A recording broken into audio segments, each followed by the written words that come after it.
नमस्कार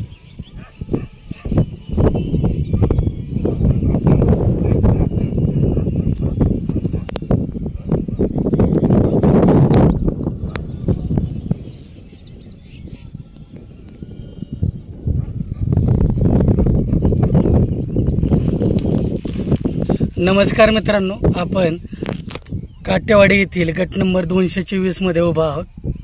आज हा गट नंबर वन विभागाच्या मालकीचा आहे आणि ह्या गट नंबर मधून मुरुम करोडो रुपयाचा चोरीला गेला आहे। आपण पाहू शकतो हा चोरीला गेलेला खड्डे बुजवण्यासाठी कशी माती आता आणून टाकलेली दिसत आहे। म्हणजे ह्या प्रकरणामध्ये वन अधिकारी सुद्धा सामील असण्याची शक्यता नाकारता येत नाही। कारण मध्यंतरी आपण ह्या संदर्भात बातमी लावली होती की वन अधिकाऱ्यांची धडाकेबाज कारवाई, परंतु धडाकेबाज कारवाई नसून उदासीन कारवाई अशी दिसून येत आहे। कारण एवढा मुरुम चोरीला जाऊस्तोवर वन अधिकारी बारामती काय करत होते असा प्रश्न येथील नागरिकांना पडला आहे। करोडो रुपयाचा मुरुम चोरीला तर गेलाच आहे, परंतु 2 पोकलिंगवर कारवाई झाल्या आहेत। त्या वन विभागाच्या अधिकाऱ्यांनी ताब्यात सुद्धा घेतले आहे, परंतु ही मालमत्ता महसूलची आहे। महसूलला यांनी कळवलं आहे का? तर महसूलला यांनी कळवलं नाही।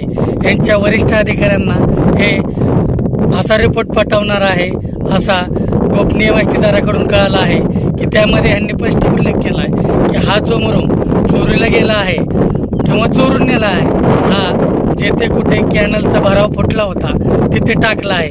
परंतु हे कायदेशीर आहे का? याला रॉयल्टी भरण्याचा नियम आहे का?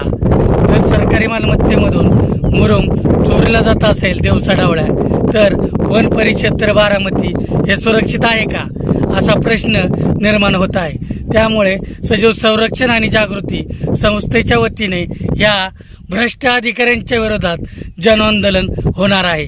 तरी या अधिकाऱ्यांवर कारवाई व्हावी अशी काटेवाडी येथील ग्रामस्थांची मागणी आहे। कारण हे अधिकारी भ्रष्ट आहेत की नाहीत हे आपल्याला माहिती नाही, परंतु आरोप्यांना वाचवण्याचा प्रयत्न यांचा चालू आहे। कारण हे आता मातीचे ढेक इथं टाकलेले आहेत। हे मातीचे ढेक कशासाठी टाकले आहेत की जो काही मुरुम चोरून नेला आहे ते खड्डे बुजवण्यासाठी हे मातीचे ढेक आणून टाकले आहे। मग ह्याच्यामध्ये जर अधिकारी इन्व्हॉल्व नाहीत तर एक ढेग आले कुठून असा प्रश्न निर्माण होतो। जर खरोखर